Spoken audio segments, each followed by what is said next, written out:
Welcome back to the Breakthrough Blueprint, where we talk to entrepreneurs about how they became successful today. And I have with me my awesome friend Brendan, and I'll hand it over to him to introduce himself. What's up? I used to just jump right into like all the things I've accomplished. And I'm sure, that's important, right? Because people want to know, who are you? Why should I care? And, my goal is to help over 100,000 entrepreneurs in my lifetime start their own business, change their own lives through entrepreneurship, through building businesses. I want to personally mentor 1,000 entrepreneurs in my lifetime, through different means. I have a mastermind, I have a mentorship program right now. And the reason why people want to learn from me currently is because I've been a serial entrepreneur. And I used to, when people said that, I couldn't take most people seriously because they didn't actually start multiple successful businesses. They were always like, take a stab at something and fail and then try something else. And, I think everyone will figure it out at some point. And so, like, I don't really laugh at that,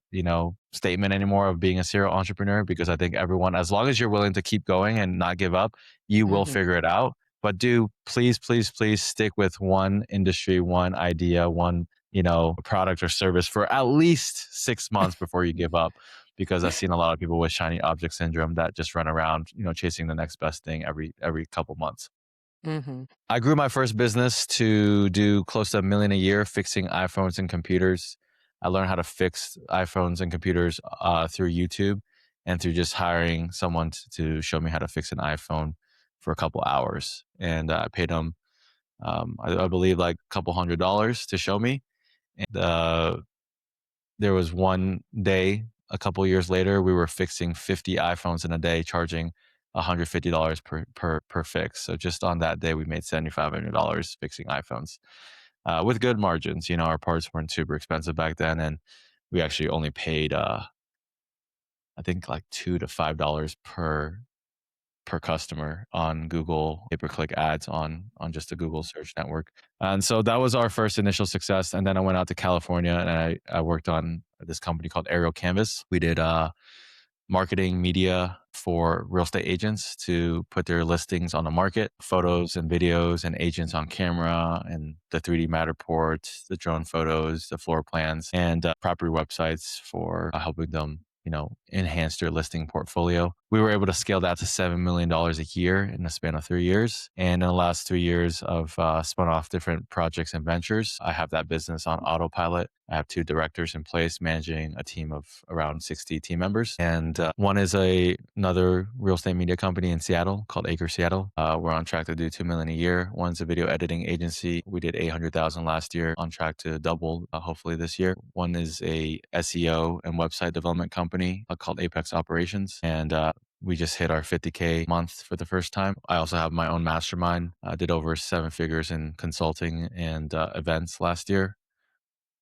And I also have an AI photo editing company I'm an investor at. I have a nice, little piece of equity and some rev share, and that's doing over 1 million a month in a span of less than a year. Um, I'm also part of two mastermind groups, and I have investments in a few other, companies that are still in development that, I could go on and on and on, but, I am a serial entrepreneur at this point. But just to touch upon it, I don't want to forget if you want to ask questions. One's potentially being a co-founder in a video game called Infinity. Our goal is to make real world more immersive with quests that actually help you develop your skills as a person, to make more real connections, make more friends rather than have it be escapism through traditional video game means. And another project is, another website development company where we're looking to work with some of the best e-com companies in the world. We work with some big top brands, and we're looking to continue to evolve and expand upon that. And that's one of the entrepreneurs I'm mentoring is he wants to bring me in as a potential partner. And that's something we're still figuring out exactly how that's going to work. It's amazing. There's a That's lot. I can keep incredible. going. There's projects. I'm also working on a book, but like there's only so much I can, explain all at once. Amazing. Amazing. So, going back sort of to the beginning, did you grow up in a family with entrepreneurial parents, or how did you even decide to start your own business? Yes and no. I think a lot of people misunderstand entrepreneurship as you have to like start your own business. Mm. Everyone has a level of entrepreneurism in them, and it starts with asking questions. And as a kid, I was very curious. I always ask questions. How does this work? How does this person make money? Or what does Mhm. this company do to, be able to have a billboard like that? And I would always ask questions to my dad. And I think that's if you're a curious person, I think you can be a very successful entrepreneur because the minute you stop asking questions and you think you understand the world and you develop this ego and this pride is the minute that you're going to really push away a lot of other people that are wanting to collaborate with you, wanting to affiliate with you and build with you. So asking questions is, I would say, the definition of me as an entrepreneur early on. Afterwards, I did have other entrepreneurial qualities throughout middle school, high school. I was like the gum guy. I always would buy big packs of gum at Costco, and people would either get hooked up by me, and that would build my social reputation as being the person who's always got gum because gum in middle school was like, oh, you can't have gum, but I would always have gum, because everyone's sticking them underneath the desk. You look underneath the desk, and it looks like a Monet painting or something with gum. And so I was the gum guy, and that was my entrepreneurship.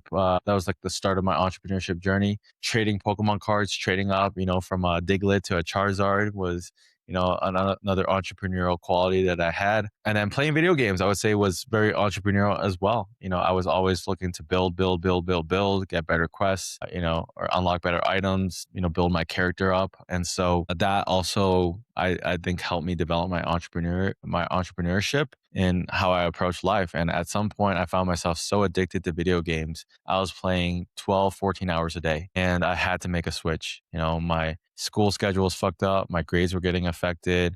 I had no like actual friendships that were Mm. meaningful besides like a couple of friends that would invite me out to hang out. And I decided to treat life like a video game. And I decided to go out to the bars and talk to strangers. I decided to, compliment people when I was just walking down the sidewalk. And through those like little choices, I was able to reinvent myself. When I studied abroad, I stuck with one simple strategy. It was, hey, anyone I meet, I'm going to add them on Facebook and Instagram. And then I'm just going to, follow up with them, say it was like super nice to meet them, and invite them to one party or one event. And within 2 weeks, people were like, bro, you are like so popular. Everyone fucking knows you. You're like the social fucking machine. You're like Super Mario. Like, it is like what one of my flatmates called me. And he's just like, I was able, like, literally 4 months or 4 weeks prior to that, I was not that person. And so Mhm.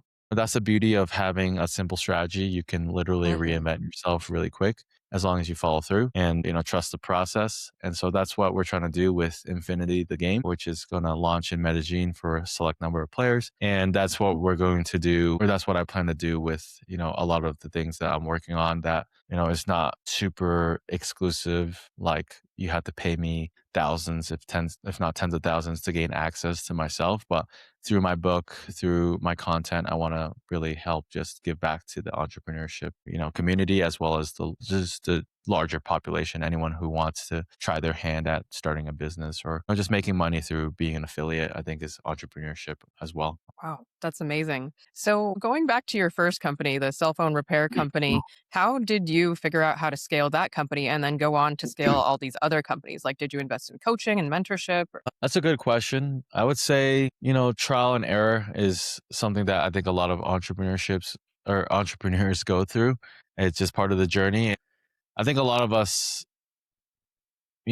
are skeptical of, courses and gurus and coaches. That's something that I was at first. I was just like, I don't need to hire anyone. Like, they're just trying to get my money. I can learn this myself. It's free on YouTube. I can just read a book. And so I read a lot of books. I watched a lot of YouTube, and I also partnered with someone who had real world experience. So in many ways, he was my mentor in the beginning. His name is Andrew Redman. He was my business partner at Fixit, the iPhone computer repair shop in Champaign. And he had over 10 years of management experience being the manager of Sportland Motors, a motorcycle dealership. So he understood how to manage inventory, manage employees, manage schedules. And, I was someone who was still developing a lot of my skills, but, like, you should see how bad my first website was. You should see how bad our first logo was. You should see how ridiculous my first sign was. It was literally a printed out piece of paper, used scotch tape to tape it up on a door of a house that the siding was falling off. And people were like, bro, am I at the right place? And I just leaned into a couple of strategies that worked and it compounded over time. I made sure I did a great job. I made sure I never nickel and dime my clients. I always delivered a result. If I didn't, I would refund them or not charge them as much. I would always make sure that I asked for a review. And, by the time we sold our business, we had 700 5-star reviews. That is massive equity that I built, just brick by brick. Mm, Just understanding basic principles of, like leverage as I built.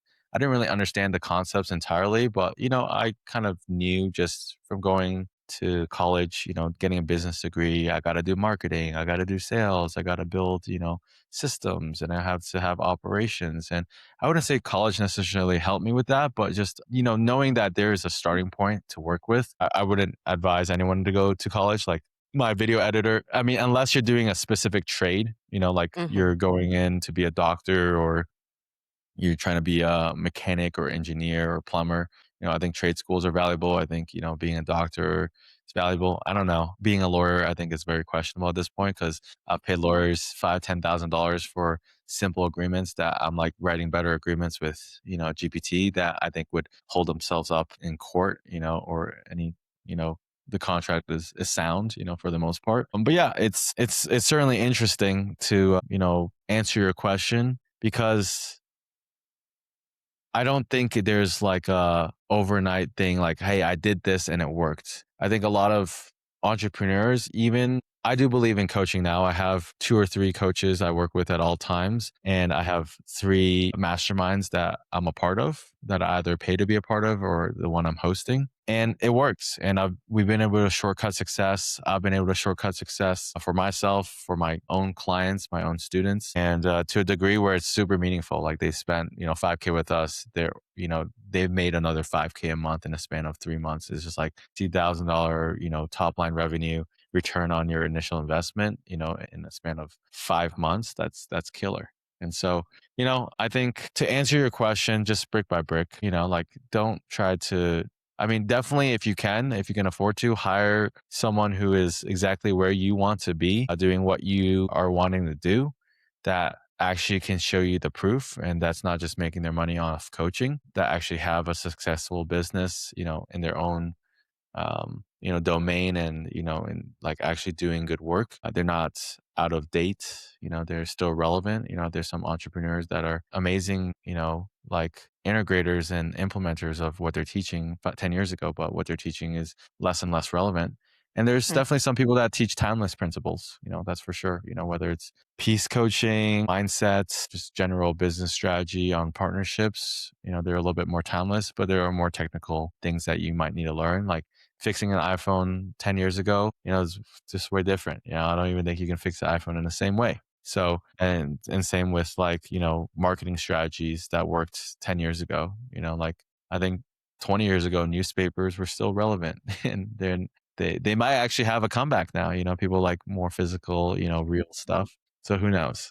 Mhm. But hopefully that answers your question. I paid for some mentorship over the years. I didn't pay for it at first. I learned the hard way. And now I'd like to take some shortcuts. But there's nothing wrong with learning the hard way because I think if you learn the hard way long enough, you're like, hey, I want the shortcut. I'm tired that I grinded for 2 years just to get this far. And this person's gotten to where I want to be in 3 months. Like Definitely. let me drop my ego. Let me hire some help. Yeah, I think definitely everyone sort of has to go through something like that where they have to feel the pain and then realize, like, okay, there is actually a better, easier way to get this done, even if it requires some sort of investment. Can you talk a little bit more? I'm just curious, like the different types of coaches that you have right now, what do they each like specialize in or how are they helping you? Yeah, so I've hired many coaches in many different industries. The last year there was a bigger focus, or the year prior there was a bigger focus on sales and just being able to navigate myself on one-on-one calls more successfully. The last year it's through a general mastermind where there's other 6 or like other 7, 8, 9 figure entrepreneurs. In the one I'm in Colombia called Entre, and another one that's marketing focused, sales for sure, and just offer strategies and marketing funnels and running ads. That one's through Jeremy Haynes, and he's worked with some of the biggest names in the in entrepreneurship like space, Grant Cardone, Cody Sanchez, a lot of high ticket offers. some people that, have questionable associations now, like the Ty Lopez's of the world that's getting sued by the SEC last year or something. But, he's extremely successful. He has, like, let's just say, close to 3 dozen students and, members in his mastermind that are doing over 1 million a month. So it's pretty cool to be a part of like a group that have very high level thinkers. I have personal access to him, which, I need to take advantage of more, to sync with him more often. I'm working with someone on my piece. I'm an entrepreneur that traded my addiction for video games, being obsessed for, playing to win, win, win, win, win, another game, another win, poning these noobs to, being obsessed with, starting a business and then another business and then another business. And, some might ask, hey, Brandon, how do you keep up with all these businesses? I do have a formula of like replacing myself. I have a business partner or a managing partner director at each company, besides just my consultancy, which is my main focus of like, where I innovate. It's my like innovation lab. It's where I ideate. But yeah, peace is something that is really important to me because I found myself just trading one addiction for another, one compulsion for another. And meeting my current coach Armin helped me, bring attention to all these thoughts that are, you know just nonstop, thoughts that keep you up late at night, thoughts that make you, question your own sanity, your own success, your own beliefs. Sometimes, they're there in different shapes and forms. Sometimes they're there as like an imposter syndrome type, like belief of like, hey, am I not good enough? Sometimes they're there to, really criticize you. Like, I really dove deeper into my relationship with my parents. I want to understand their relationships with their own parents, like to better understand who they are and, who I'm really working with when I because there is a version of your parents in your head at all times.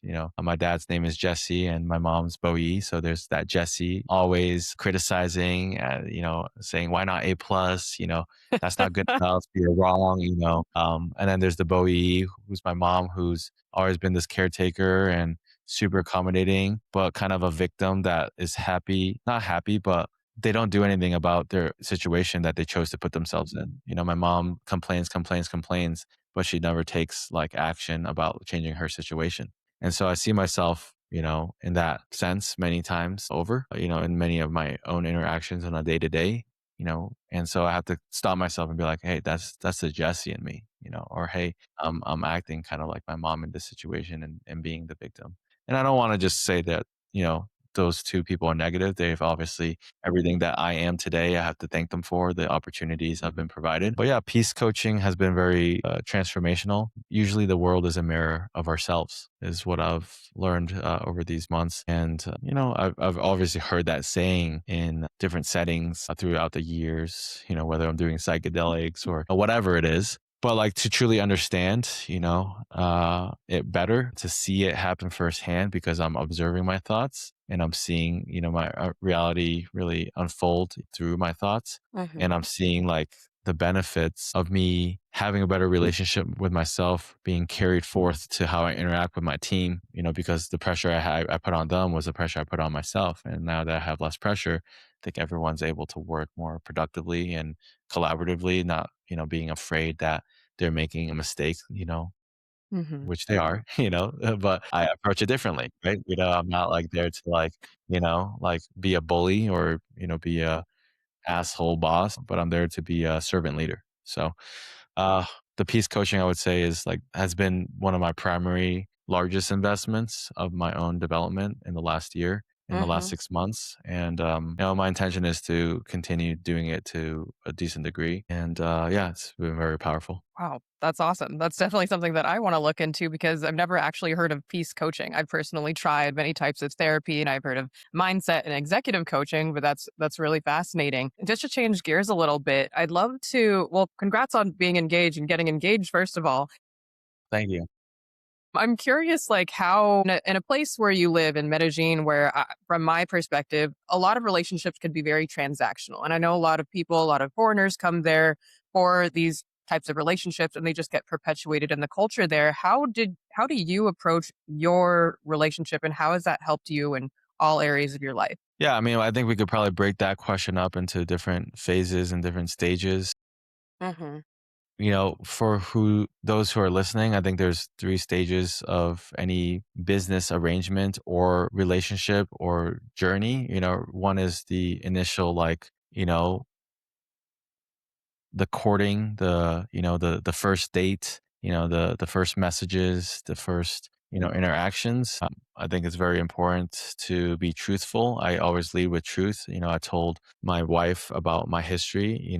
I have a history of, like going to strip clubs and paying for prostitutes. I'll say that out loud, like that's something I don't have shame about. I have an opinion of, and I'm happy to debate that. But, that was a part of me that is who I am. And, not hiding that, not being ashamed of that, I think allowed her to build trust with me. And I think a lot of people, like, they try to live two lives. They try to tell people what they want to hear, and they live, what everyone needs to hear. And at some point, there's that, like that divide or that break of like, okay, this is clearly not working because there's two different realities unfolding. One is the truth, and one is the lies. And I think the best form of relationships is to get very clear on your values, your truth, right? So before I even started dating anyone, or after my first two relationships, I really took the time to write down who am I looking for, what am I looking for, you know and so I have a list of must haves, nice to haves, and deal breakers. Mhm. And I wrote that down for my ideal, girl. And when I felt like there was a lot of these redeeming qualities in Laura, my wife, I decided to make a more serious, like, setting the intention. And taking it one step at a time is my best advice. In the early stages, don't, like, you might meet someone and you want to marry them and you're like, oh my god, this person's perfect. There might be things that you don't know. I wouldn't put anyone on a pedestal, and, just treat them like your equal, have respect, and build trust. I was really transparent with or Laura at the time. She was actually working for me. I know there's a power dynamic that some people might question, but I was very transparent. I was just like, hey, I like you and I would like to take you out on a date. And just so you know, like, your job and this is like mutually exclusive. Like, if you do good at your job, like, even if you don't like me, you can keep your job, like, no problem. And vice versa. And, she actually turned me down, after like spending a week together. She was just like, yeah, I don't see this working out. I don't want to, date you. And I was like, a little bit upset. I showed some emotional side, and, like, I was a little teary eyed, and I think that helped her understand that I was actually serious about it. And, I took this,